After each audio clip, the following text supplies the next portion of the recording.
TENSURAX Villainess by Rimuru _High 5 Class Arc, Episode 2. Yumilia's Pav. Here I am, standing with Rimuru-san in the magic training grounds, waiting for our teacher to arrive. When we got here, someone told us the lesson was about to begin, and for a moment, I thought he was the teacher. Turns out, he was just a student sent to fetch the instructor. And now we're just waiting. I sighed softly. Great, more time for rumors to build. Physical or magical, I usually pride myself on my control, except when it comes to swordsmanship. There, I'm still learning. But at least magic is something I'm confident in. Still, I'd been hoping to keep a low profile at this academy. If I could just avoid interacting with Alice, the heroine, or main love interest, I'd be fine. Who am I kidding? I'm already in a mess. Somehow, I've been labeled as a love interest of Rimuru-san, the most untouchable man in this entire prestigious academy. The stares, the whispers, they're relentless. Yumi-chan? Rimuru-san called out to me, pulling me from my thoughts. I turned to him, trying to act casual. Yes? Is something wrong? He asked, his sharp golden eyes fixed on me. I swallowed hard. How could I possibly explain it to him? If I blurted out the truth, he might hate me, or worse, tease me more. Nothing, I said, looking away. I'm just bored. The teacher still hasn't arrived, and he pressed, tilting his head slightly. I hesitated before sighing. And it looks like those girls are spreading more rumors about us. Rimuru-san raised an eyebrow, his expression unreadable. So? Does it bother you? Well, if it does, I could just kill them, he said casually, as if he were discussing the weather. I stared at him, horrified. What? What? He repeated, as if my reaction was unwarranted. How can you talk about killing someone so casually? I hissed, glancing around to make sure no one else heard him. He shrugged nonchalantly. I don't know, it just comes naturally, I guess. Rimuru-san, that's not the kind of answer that makes me feel any better, I said, crossing my arms. He chuckled softly and leaned forward, a mischievous glint in his eyes. All right. I won't do anything drastic. But then he took a step closer, and another. Our Rimuru-san? I stammered, stepping back instinctively, but he kept closing the distance. Before I knew it, his hand was on my cheek, tilting my face up toward his. Too close. Again. Our faces were only 2 or 3 inches apart, his golden eyes boring into mine. It's not a problem for you, then? He murmured, his voice low and teasing. I couldn't even process his words before he leaned closer, his breath brushing against my ear. Mind if I make those rumors true? He whispered. My heart skipped a beat. No, it felt like it stopped entirely, the world around me faded, and I froze in place, completely paralyzed. And then, just as quickly as he closed the distance, he pulled back, a smug smile on his face. Look at your face, Yumi-chan, he said, his voice light and amused. You're blushing. I blinked, snapping out of my daze, and felt the heat rushing to my cheeks. I am not, I protested, covering my face with my hands. But then I noticed it, the whispers. Look at them. Did Rimuru-sama just touch her cheek? Did he whisper something to her? Why is she always so close to him? From the corner of my eye, I saw the female students glaring at me, their faces twisted with jealousy. I can't believe it, one of them hissed. Rimuru-sama wouldn't fall for someone like her. She must be manipulating him. Look at his neck. Another one whispered harshly. He has a bite mark, from that maid of his, and yet he's still flirting with her? Their words made my stomach churn. On the other side of the room, some of the male students were glaring at Rimuru-san with undisguised hatred. Why does he get to act like that? One of them muttered. He's so arrogant, another growled.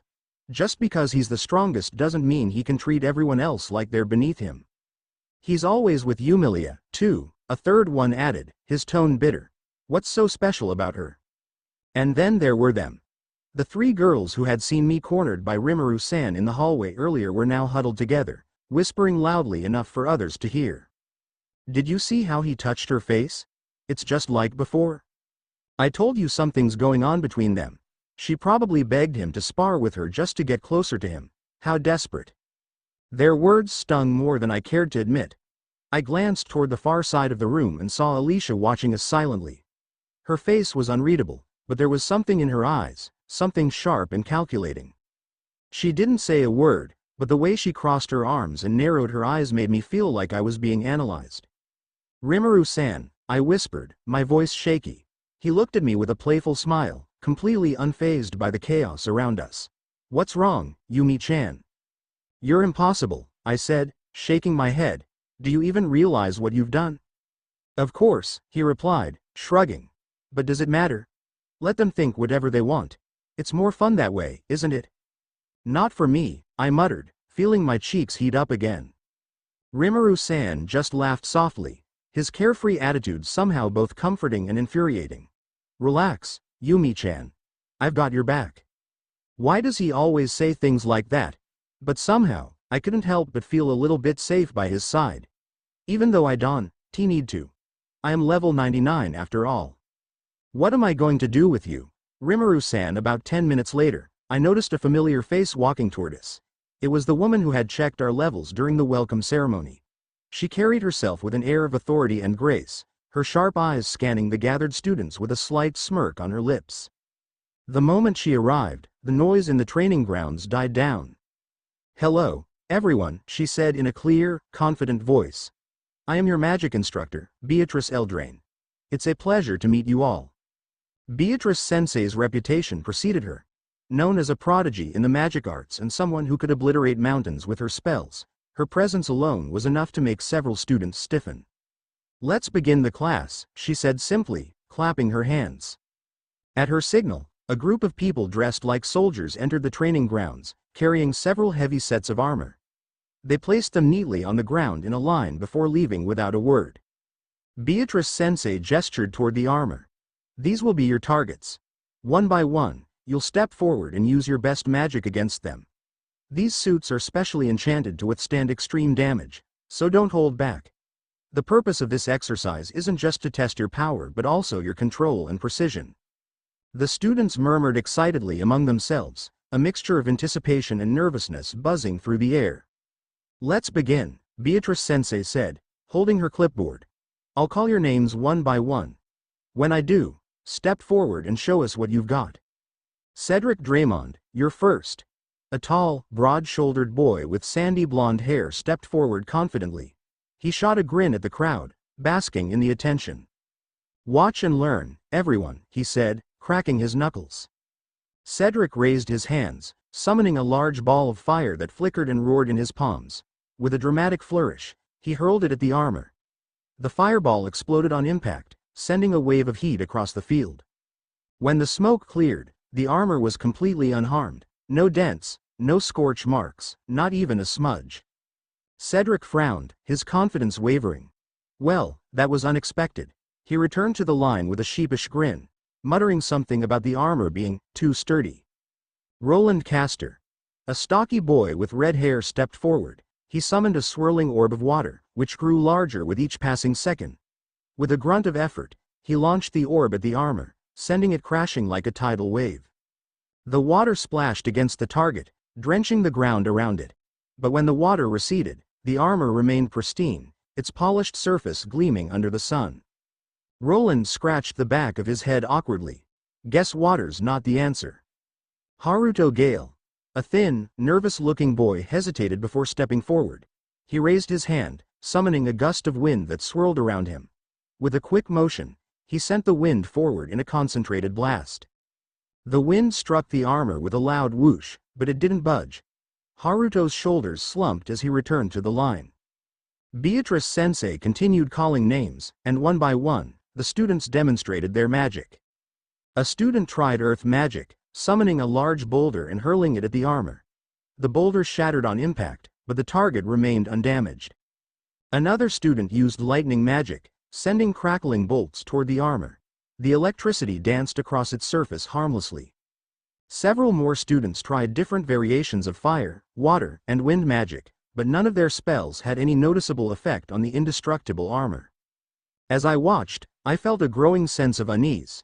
These were some of the most talented students in the academy, yet none of them could so much as scratch the armor. It wasn't that I doubted my own abilities, I can just turn that into ashes. Lyra Ashbourne. Lyra, a tall, elegant girl with fiery red hair, stepped up with a smirk. She had an aura of superiority, and her every move exuded confidence. Without hesitation, she raised her hand, conjuring a massive flame. The fire burned intensely, swirling into a roaring inferno. With a flick of her wrist, Lyra sent the firestorm hurtling toward the armor. The heat was intense, forcing some students to shield their faces. When the flames dissipated, the armor stood as pristine as ever, without even a hint of soot. Lyra's smirk faltered, but she quickly composed herself. Clearly, they didn't account for my advanced techniques, she muttered, returning to the line with her head held high. Elaine Greenwood.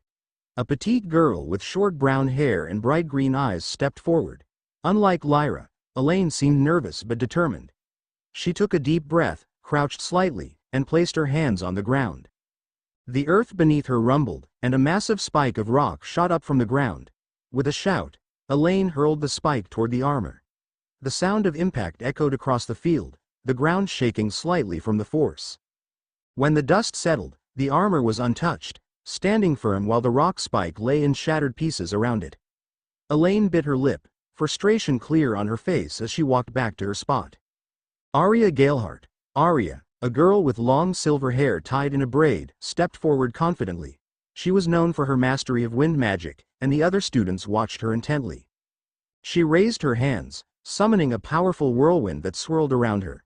The gusts grew stronger and stronger, lifting dirt and debris into the air. With a graceful motion, Arya sent the whirlwind crashing toward the armor. The wind howled as it struck the target, causing a deafening noise that made a few students cover their ears. But as the storm subsided, the armor remained perfectly still, untouched by the powerful gusts. Arya frowned, her usual composure faltering as she turned and walked back. Celeste Rivers. Celeste, a tall girl with dark blue hair that cascaded down her back, stepped forward with a determined look. Water was her specialty, and she wasn't about to be outdone. She raised her hands, and a massive wave of water materialized in the air above her. The wave surged forward with incredible speed, crashing against the armor with enough force to flood the area around it. The ground around the target was soaked, and water pooled at its base. But the armor remained completely dry, as if repelling the water effortlessly. Celeste clenched her fists, frustration flashing across her face as she returned to her place. Selena Voltari. Selena, a girl with short green hair and piercing yellow eyes, stepped forward. She was a prodigy in lightning magic, and her confidence showed. Sparks crackled at her fingertips as she extended her hands. With a loud crackle, a massive bolt of lightning shot from her palms, striking the armor with a thunderous boom. The flash of light was blinding, and the sound left some students covering their ears. When the light faded, the armor stood exactly as it had before, not even singed. Selena's mouth twitched in annoyance as she returned to the group. The instructor called out names one by one, working through the class. As expected, the three gossiping girls were among the students who had to step forward and demonstrate their magic. Serena Vale, the instructor called. Serena stepped forward with a confident, almost regal gait. She smirked at her audience, flipping her long blonde hair over her shoulder. Her confidence was palpable, and the other students watched her expectantly. Serena raised her hand, summoning a brilliant sphere of fire magic. The orange flames danced in her palm, crackling with power. "Watch and learn," she said haughtily, her voice carrying across the training ground. She thrust her hand forward, and the fireball shot toward the target armor. The flames hit with a loud boom, surrounding the armor in a fiery inferno. Smoke rose as the flames licked at the indestructible surface. When the smoke cleared, the armor stood completely unscathed, not even warm to the touch. Serena blinked, her smirk faltering for just a moment before she turned back to the class. "It's fire-resistant. Clearly, the instructor is testing us with unfair targets," she declared, trying to salvage her pride. A few students murmured, though whether they were impressed or unimpressed was unclear. Serena walked back to her spot, her posture stiff but defiant. Lila Arden, the instructor called next. Lila hesitated, glancing nervously at Serena before stepping forward. Unlike Serena, Lila's confidence seemed shaky, but she tried to maintain a facade of composure. Her magic was earth-based, and she crouched slightly, placing her hands on the ground. A small rumble shook the area as she summoned large chunks of rock and sent them hurling toward the target armor. Bang! Bang! Bang! The rocks hit the armor with loud crashes, one after another. Dust and debris scattered around the area, and Lila straightened, brushing her hands together as though she'd accomplished something grand. But once the dust settled, the armor was untouched, not even a scratch. Lila's face reddened, and she hurried back to her spot beside Serena, muttering something about how the armor must have some magical enhancement. Serena gave her an encouraging pat on the shoulder, though her expression was less than kind. "Chloe Fenwick," the instructor called. Chloe walked forward calmly, her movements measured and precise. She didn't try to show off like Serena or look uncertain like Lila. She raised her hand, summoning a small whirlwind of wind magic. She directed the wind toward the armor, the speed and force of her attack building as the whirlwind grew larger. Leaves, dirt, and small debris were swept up in the gale, creating a miniature tornado that surrounded the target.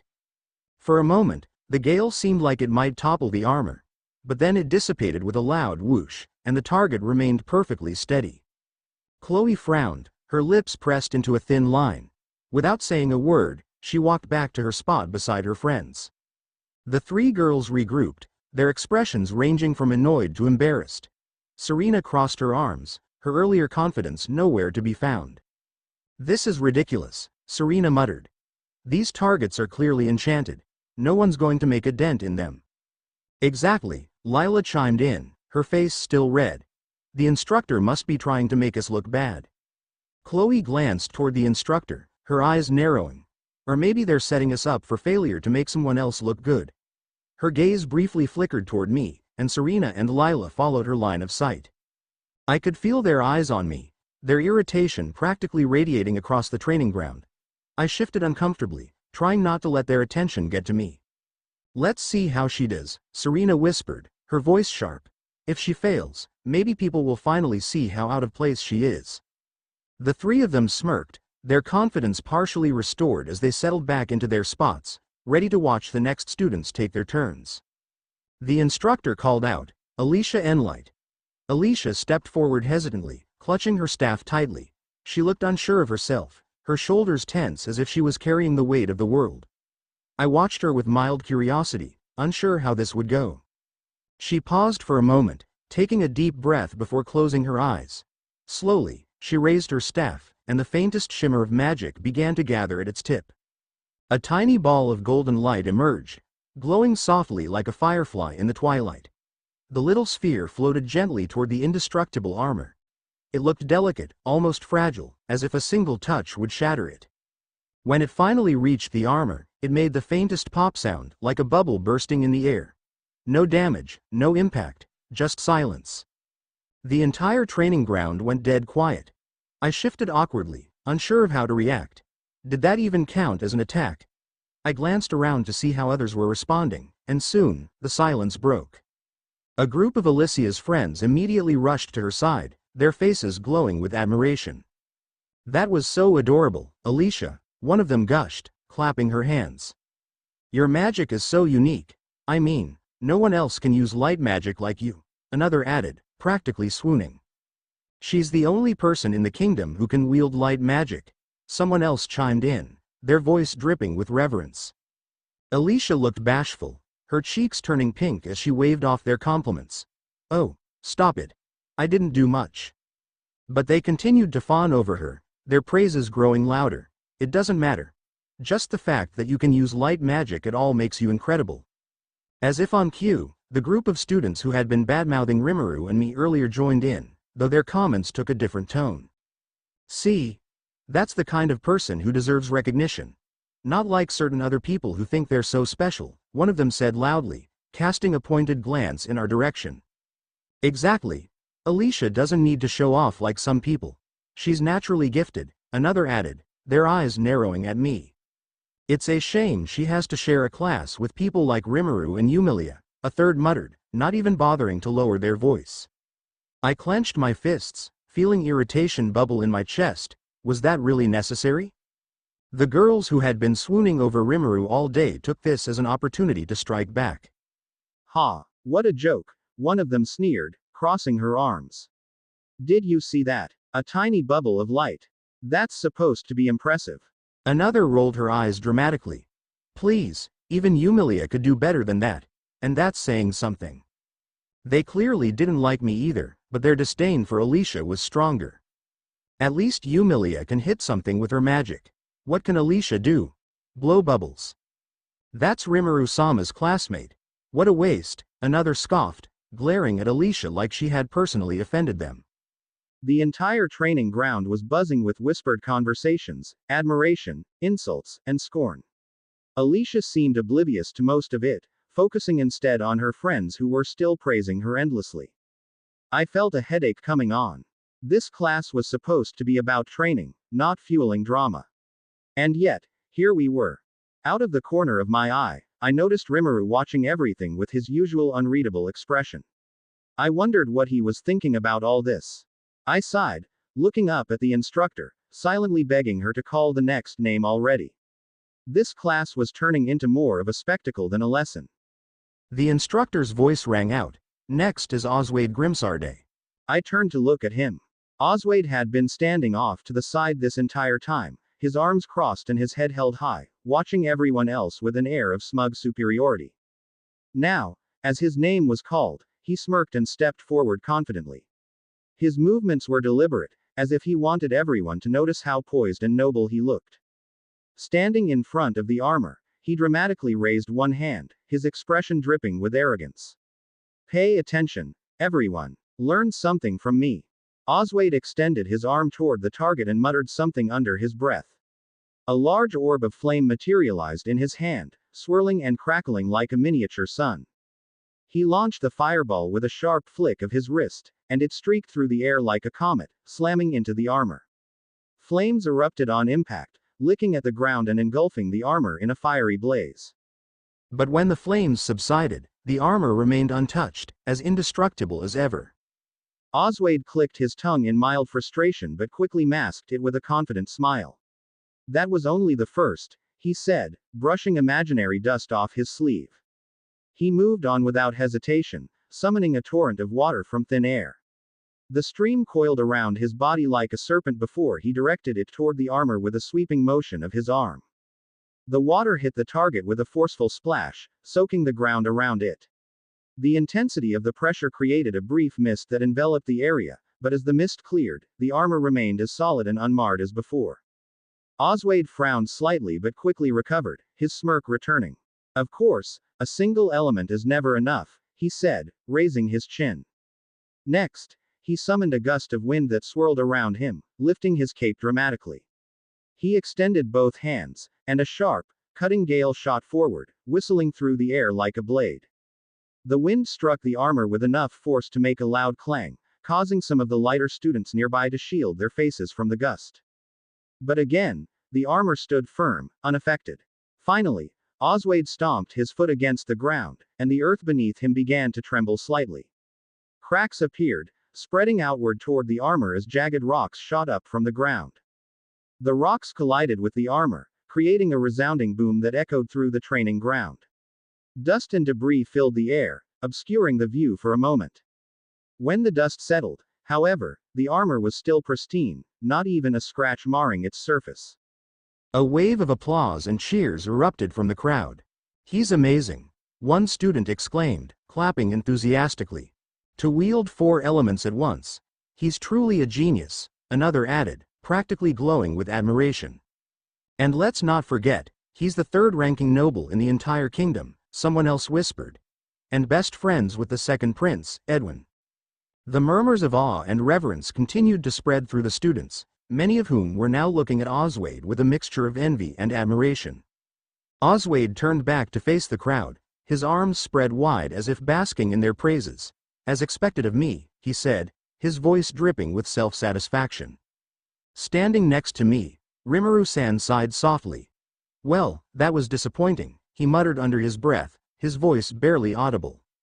I blinked in surprise, turning to look at him. What does he mean by that? I thought to myself. I glanced back at Oswade, who was soaking up the attention like a sponge. I had to admit, using 4 elements was impressive. I'd never seen anyone else do that before. After all, Most of the students here could only use a single element. Does Rimuru-san not think that's impressive? I wondered, glancing at him again. His face was unreadable, as if he were observing something trivial and unimportant. The contrast between Oswade's smugness and Rimuru-san's indifference left me more confused than ever. Next up is Yilia Dolkness, the instructor called out my name. I sighed, straightened my posture, and began walking toward the designated spot. My steps were steady, but inwardly, I could feel the weight of everyone's stares. Rimuru's paw. When the instructor called Yumilia's name, I felt a flicker of excitement. It's finally Yumi-chan's turn. I've been waiting to see her power. Ciel's voice echoed in my mind, a teasing tone accompanying her words. Master, you seem oddly fixated on Yumilia. Well, yeah, I replied mentally. She's an interesting girl. I kind of like that about her. So then, may I suggest making her your? I froze for a moment. Ciel had never suggested something like that before. If anything, she usually didn't like me getting too close to other girls. Her sudden shift caught me completely off guard. What are you playing at, Ciel? I asked, suspicious. Is there something you're hiding from me? Nothing at all, Master. Why would you think that? She replied, her tone as smooth and natural as ever. No reason, I said, though I wasn't entirely convinced. It's just your imagination, Master, she added, using her go-to defensive line. I narrowed my eyes. She always said that when she didn't want me to dig deeper. Maybe if I push a little harder, I can get her to slip, I thought. Well, all right, I said casually. I was just thinking about creating a physical body for you. You know, letting you stay with me, like how we are in Tempest. But I guess you're not interested. Wait. What? Master, what did you just say? What? I didn't say anything. You're imagining things, Ciel. I smirked inwardly. Did I win this round? I thought to myself. I wasn't sure, but it was probably best to drop the topic for now. If I pushed too far, she might retaliate in ways I'd regret. Turning my focus back to Yumilia, I watched as she reached the center. Yumilia's paw. The instructor addressed me directly. Yumilia, your task is simple. Use your magic to strike the armor. I nodded, then asked a question that earned me some curious glances. What if the armor breaks? Before the instructor could respond, that arrogant fool Oswade stepped forward, his expression filled with condescension. Hey, like you could break it, he said with a scoff. Those armors are enchanted by the most talented royal mages. It's basically impossible to break them. I ignored him, though inwardly, I was already starting to feel irritated. The instructor, calm as ever, smiled. If you can break it, you're welcome to try. I nodded again and turned to face the armor. Extending a single finger, I allowed a tiny flame to appear at its tip. The fire was a deep, unnatural mix of black and red, its flickering glow casting eerie shadows on the ground. Rimuru's paw. As soon as the black and red flame appeared at the tip of Yumilia's finger, the entire training ground seemed to hold its breath. Ciel spoke again. Master, that's interesting. Her dark element is rather pure. Yeah, I replied mentally, but let's see how this plays out. Yumilia's paw. The whispers started almost immediately. Dark magic. One student muttered. Isn't that demonic? Of course it is, another hissed. Only someone with a cursed lineage would use something like that. Oswade let out a loud laugh. Is that all you can manage? He taunted. Even a child could conjure something more impressive than that. Some of the students began snickering, clearly encouraged by his mockery. Rimuru's paw. The usual suspects started their antics. The students who hated me, and by extension, Yumilia, laughed openly, throwing around cruel jokes about her magic. Meanwhile, the group of female students who fawned over me began badmouthing Yumilia even more harshly. She's not worthy of Rimuru-sama, one of them said, her voice dripping with disdain. Another chimed in, I can't believe she's even here, what a disgrace. I sighed, barely resisting the urge to roll my eyes. People are so predictable, I thought. Yumilia's paw. I ignored the noise around me and focused on the task at hand. The black and red flame danced on my fingertip, growing slightly brighter as I concentrated. This is nothing, I thought. I'll prove them all wrong. Rimuru's paw. Yumilia sighed and flicked the tiny flame toward the armor. At first glance, it didn't look like much, just a small, flickering black and red ember lazily floating through the air. But I could feel the overwhelming power it held. Ciel's voice echoed in my mind. Master, that flame, its potency rivals Benimaru's hellfire. She has extraordinary control over it. The flame moved gracefully, almost innocently, until it reached the armor. The instant it made contact, everything changed. The armor didn't just burn. It melted. The helmet disintegrated into molten metal within seconds. The chest plate followed shortly after, dripping into a glowing, liquid mess on the ground. By the time it was over, only the boots remained untouched. The entire training ground fell silent. Not a whisper, not a breath, just the heavy weight of stunned disbelief. I glanced at the instructor. Her expression said it all: shock, awe, and perhaps even a bit of fear. She clearly understood the raw, destructive potential of Yumilia's magic. Yumi-chan's just full of surprises, I thought to myself with a small grin. Master, I suggest you intervene. The students are terrified, and Yumilia's reputation is already fragile. Yeah, I can see that, Ciel, I replied internally. Guess I should step in before this spirals out of control. I clapped my hands loudly, breaking the heavy silence and drawing everyone's attention to me. I walked over to Yumilia, who was still standing in place, her face calm but clearly unsure of how everyone would react. When I reached her, I smiled warmly. That was an incredible technique, Yumi-chan, I said, loud enough for everyone to hear. Her eyes widened slightly, and I could see a faint blush creeping onto her cheeks. I continued, your control over dark magic is nothing short of perfect. I'm proud of you. Then, without even thinking, I reached out and wrapped my hand gently around her wrist, pulling her a little closer. You know, I said softly, my voice dropping to a lower, more intimate tone, I'd love to see that spell again sometime. And more importantly, I'd love to keep the person who created it close to me. Her face turned bright red, and she froze completely. The students who already hated Yumilia and me were fuming. Look at him. One of them spat, always showing favoritism toward her. She probably cheated somehow, another muttered, glaring at Yumilia with venom in their eyes. Meanwhile, the female students who adored me were practically seething. That witch, one of them hissed. How dare she take advantage of Rimuru-sama's kindness? She's not even worthy to stand near him, another said, glaring daggers at Yumilia. She may have dark magic, but Rimuru-sama deserves someone with true beauty and elegance.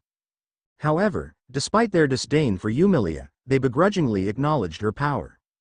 Even if I hate to admit it, one muttered bitterly, she's stronger than that Alicia girl. Oade, meanwhile, looked utterly humiliated. His smug, high and mighty attitude had vanished entirely. Impossible, he muttered under his breath. She melted it? That's not supposed to happen. The enchantments. His face twisted into a scowl as he watched me stand so close to Yumilia. This isn't over, he growled, his fists clenched tightly at his sides. Master, I told you to calm everyone down, not seduce her. Ciel's voice sounded almost exasperated in my mind. Listen, I replied, trying not to laugh, I couldn't think of anything else, okay? Sigh. I could practically feel her disappointment radiating through the mental link. Yumilia, still blushing furiously, finally found her voice. Rimuru-san, could you, release me? She asked hesitantly, her tone a mix of embarrassment and confusion. Oh, right, of course, I said quickly, letting go of her wrist and stepping back. For a moment, she stood there, her cheeks still flushed, before turning her attention back to the instructor. As I glanced around the training ground, I couldn't help but feel a little smug. The reactions were exactly what I expected. Some students hated it, some were jealous, and others were outright furious. But there was one thing none of them could deny. Yumilia adultness wasn't someone to underestimate.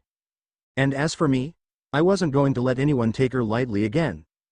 The instructor clapped her hands, trying to break the tense silence. Listen, everyone, she said firmly.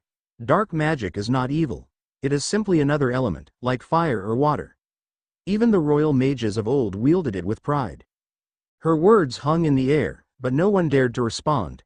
Fear and unease rippled through the group. I raised my hand. Instructor, may I go next? She glanced at me, surprised for a moment, before nodding. Of course, Rimuru-san. Good. I stepped forward, my gaze immediately locking onto Oswade. He stiffened under my stare, trying to maintain his composure, but the tension was evident. Suddenly, Seal spoke in my mind. Master, are you planning to humiliate Oswade? I smirked. Yes, absolutely. You do realize they're insignificant compared to you. Why waste time? Because it's fun, I replied casually. Dismissing CL's sigh of disapproval, I turned to the remaining armor, my voice rising so all could hear. 4 elements. Impressive, for you. But to me, it's disappointing. I made sure to glance at Oswade, watching as his face twisted with anger. Perfect. With deliberate confidence, I raised my hand. Elements. Fire, water, earth, wind. 4 glowing arrows, each representing an element, materialized around me. The water arrow shot forward first, freezing the armor's left arm in an instant. Cracks formed along the metal, glistening with frost. The wind arrow followed, slicing through the right arm like a blade, leaving a clean cut. The fire arrow struck the helmet next, melting it into a glowing puddle of molten metal. The earth arrow came last, slamming into the chest plate with such force it shattered into fragments, scattering across the training ground. I let the murmurs begin, but I wasn't done yet.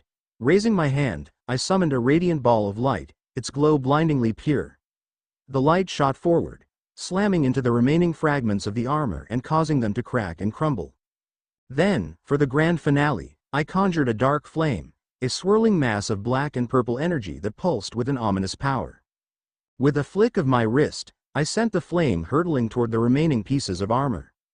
The moment it touched, the armor didn't just disintegrate, it vanished entirely. The wall behind it was obliterated in the process, revealing a massive crater that extended into the forest beyond. Turning back to the group, I relished the looks on their faces. The students who hated me and Yilia react like this. What just happened? One boy stammered, his voice shaking. He destroyed it, with barely any effort, another said, his tone laced with disbelief. How can he use all 6 elements? A girl whispered, her face pale. Isn't that impossible? Someone else muttered. The fear in their eyes was almost tangible, but it was the jealousy on Oswade's face that truly made my day. He was glaring at me, his hands clenched into fists, his pride clearly shattered. Near the group of female student, he's amazing, one girl said, her voice dreamy. Did you see how effortlessly he controlled the elements? He's like a god, another added, blushing furiously. I swear, he's perfect in every way. One girl sobbed, her gaze fixed on me. But then their mood shifted as they glared at Yilia. She doesn't deserve to be near him, one girl spat. Why does Rimuru-sama even bother with her? Meanwhile, instructor. The instructor stared at me, her mouth slightly open, unable to hide her surprise. Finally, she whispered under her breath, he's like a student of the gods. Realizing her slip, she quickly cleared her throat and addressed the group. As you can see, Rimuru-san has demonstrated exceptional control and mastery of all 6 elements. Such a feat is unprecedented in history. As the murmurs continued, CL's voice echoed in my mind. Master, I suggested calming the situation, not escalating it. I think I handled it perfectly, I replied smugly. Sigh, her exasperation only makes me smile wider. Satisfied, I dusted off my hands and walked back to Yumi-chan, who was staring at me with wide eyes, clearly still processing what had just happened. Smiling, I leaned toward her and asked, so, how did I do? Was it good? Did I impress you? She blinked, her surprise evident, before speaking slowly. Did you just use all the elements, including dark magic? I nodded casually. Yup, I did. So, how was it? She shook her head in disbelief. It's unimaginable. In all of history, no one has ever used all 6 elements. You're the first one. OWW, thanks for the compliment, I said, giving her a playful grin. Before she could respond, the instructor called out to me. Rimuru. Her voice carries a mix of shock and urgency. When did you learn to use all 6 elements? I turned to her, shrugging nonchalantly. From the beginning. Why? Her eyes broadened further, and she began to say, do you realize you're the only one? Before she could finish, Oswade interrupted, his voice filled with anger and humiliation. How dare you insult me, Rimuru Tempest? I sobbed, turning slightly toward him but not fully awakening his outburst. I wasn't insulting you, I said calmly. It was just advice. Be proud of what you have, but don't let it make you think you're superior to others. The same goes for me. My tone was casual, almost dismissive, as I didn't even bother looking directly at him. Oswade's face twisted with a mix of rage and despair. His voice wavered as he stammered, "Why, you'll regret this, Rimuru Tempest." Then, unable to hold back his tears, he turned and ran off, leaving the training ground in stunned silence. I turned back to Yumi-chan, whose face was a mixture of exasperation and amusement. She sobbed deeply and said, "You do realize what you just did, right, Rimuru-san?" I tilted my head, feigning ignorance. What did I do? She gave me a confused look, as if trying to decide whether I was serious or just teasing. Finally, she sighed again and said, "Never mind." Her reaction made me chuckle. "You're cute when you're frustrated, Yumi-chan." "Rimuru-san," she snapped, though her reddening cheeks betrayed her embarrassment. All right, I said, raising my hands in mock surrender. "Let's move on before Oswade comes back with more drama." But we were too late.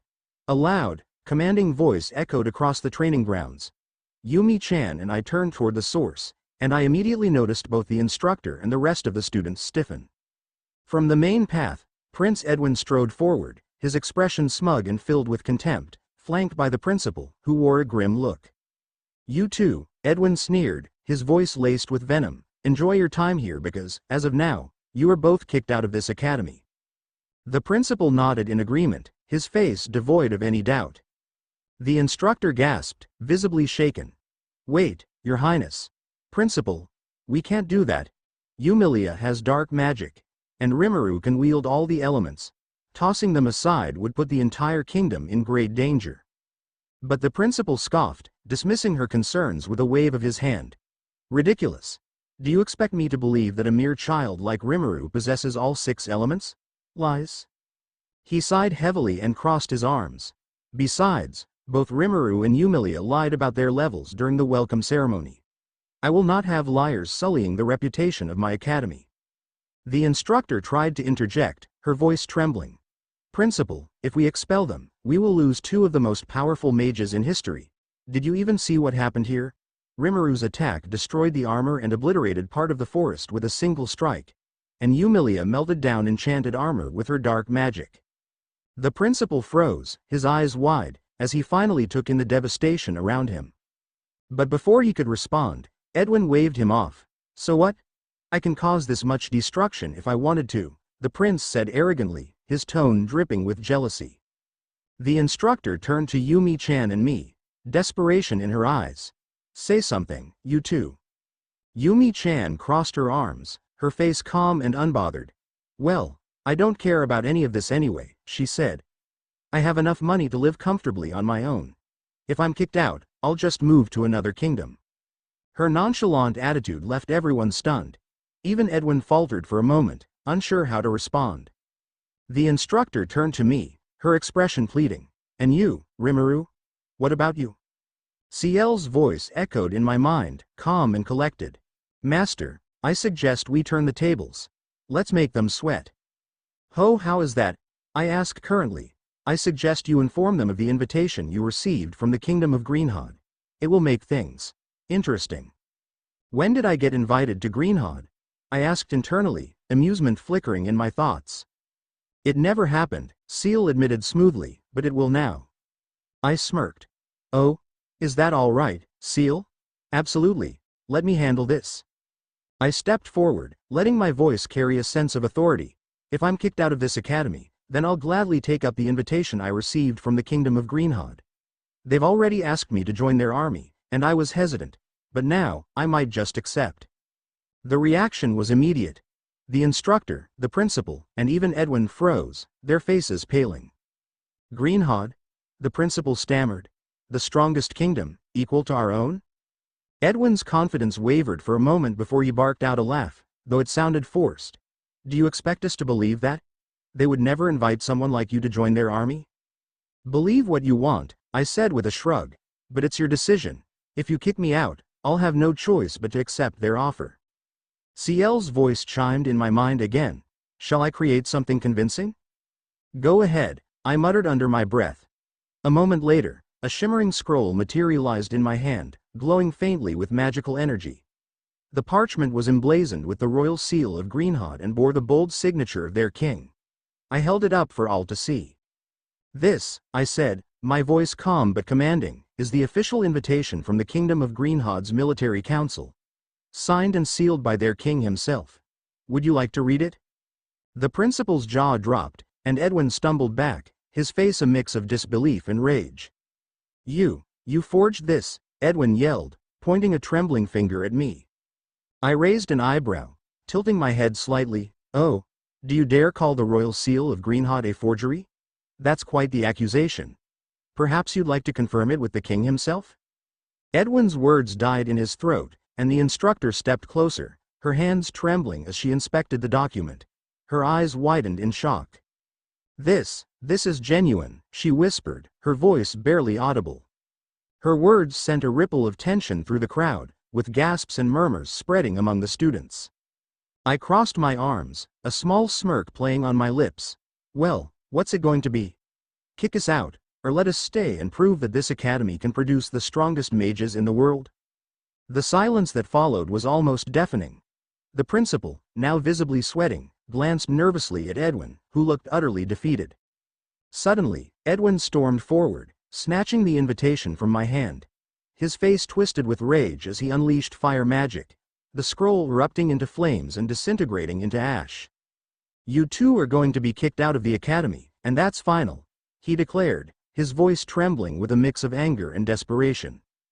Yumi-chan and I sighed in unison, our patience wearing thin. The instructor, however, wasn't ready to give up. She stepped forward and addressed the principal. How about this? She proposed. Everyone seems to have doubts about Rimuru's and Yumilia's levels. The principal, still shaken, hesitated for a moment before nodding. That's true. She pressed on. Then why not let them prove what they're capable of? A demonstration should settle the matter once and for all. The principal rubbed his temples, clearly torn. After a long pause, he finally relented. That would be acceptable. Edwin, however, was stunned. His mouth opened and closed like a fish out of water before he finally managed to stammer. What? No way. Just kick them out. The instructor ignored him and turned to us. She clasped her hands together, her eyes pleading as she addressed Yumi-chan. Please, Yumilia. Use one of your spells. Just something to show what you can do. Yumi-chan tilted her head, a faint smile playing on her lips. But what if I cause massive destruction? Before the instructor could respond, I stepped in with a smirk. Then let's give that responsibility to Prince Edwin. What? Edwin's voice cracked as his face turned red. How dare you? I cut him off, my voice calm but firm. If you're so certain that we're lying about our levels, then take responsibility.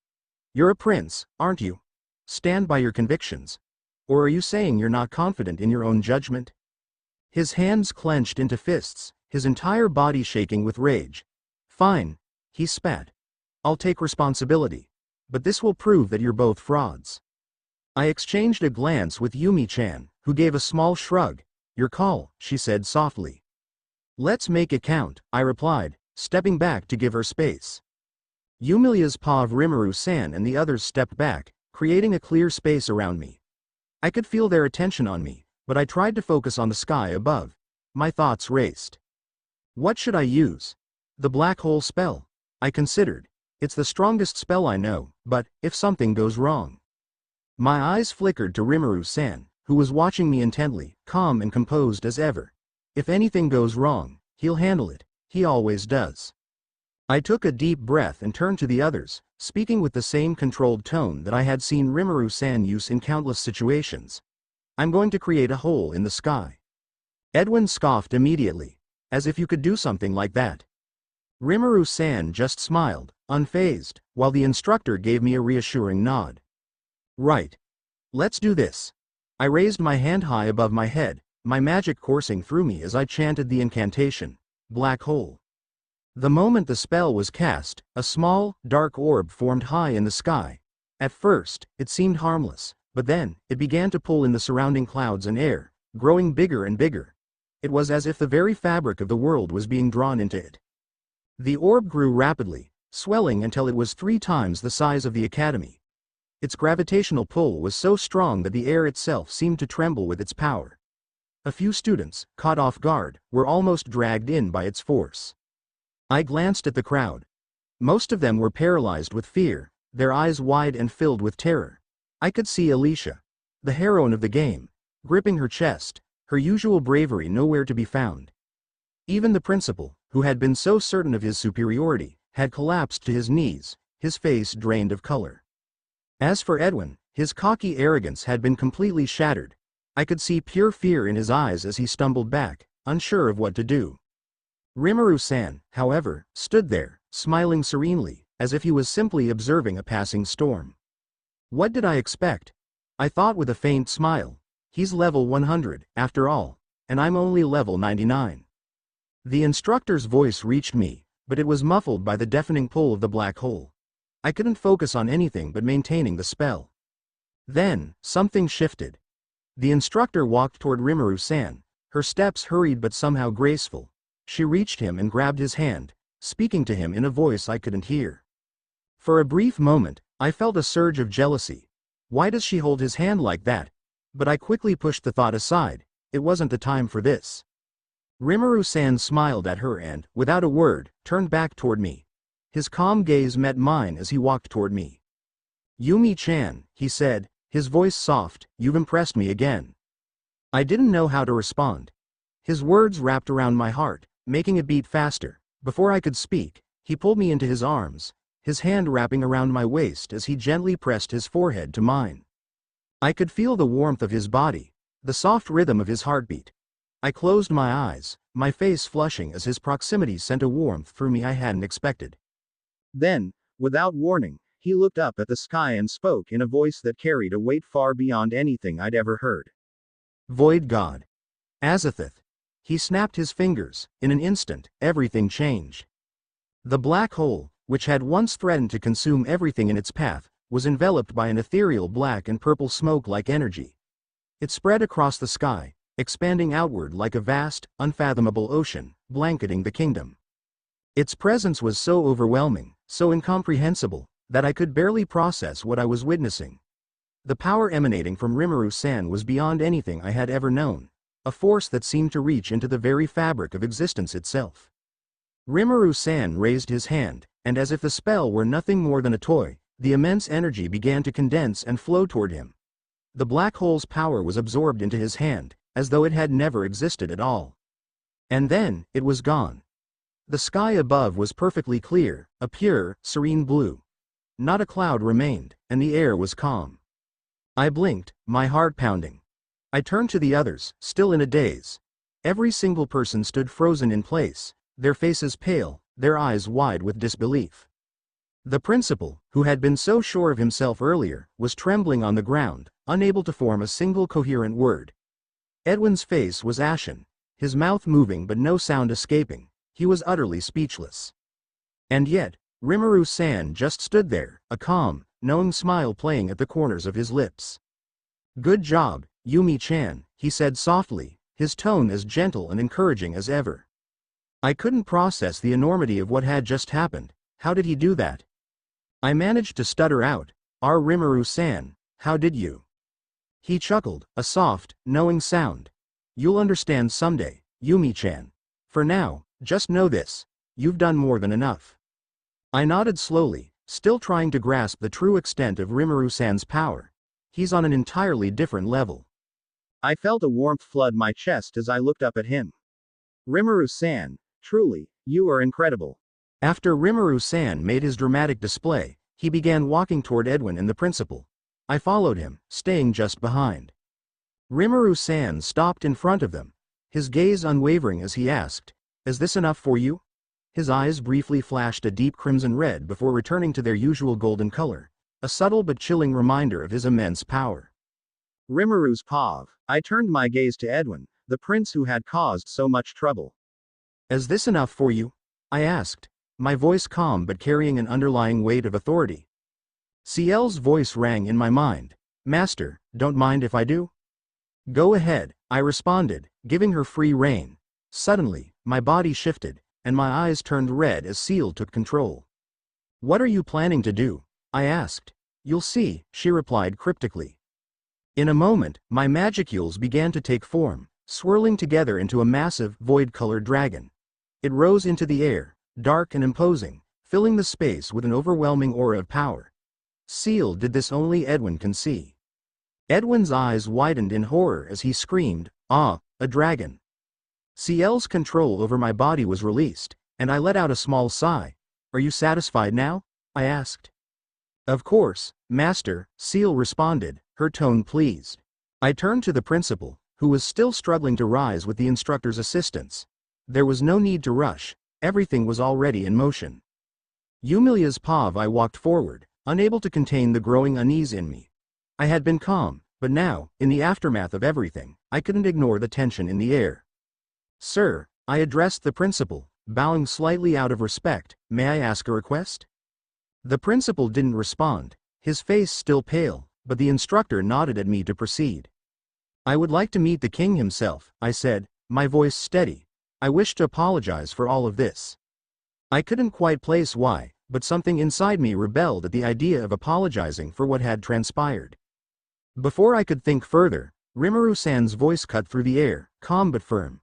"I also want to meet this so-called prince's father." The instructor, still holding the principal up, changed between us before nodding. "I will inform the king immediately." We all nodded in agreement. Rimuru's pav. With that, our confrontation ended. The class for the day was officially over. The tension in the air was thick, but we had made our points. It was clear that the prince and principal had been humbled, if not broken by the experience. Whether they would follow through with their promises was still uncertain, but it didn't matter for now. I turned to Yumi-chan, offering her a small, reassuring smile. "You did well." She returned the smile, though there was still a hint of worry in her eyes. "Thank you, Rimuru-san. I couldn't have done it without you." With everything settled for the moment, we all began to leave the training grounds. The sky was now clear, and the oppressive tension seemed to dissolve, though I had a feeling this wasn't the end of our troubles.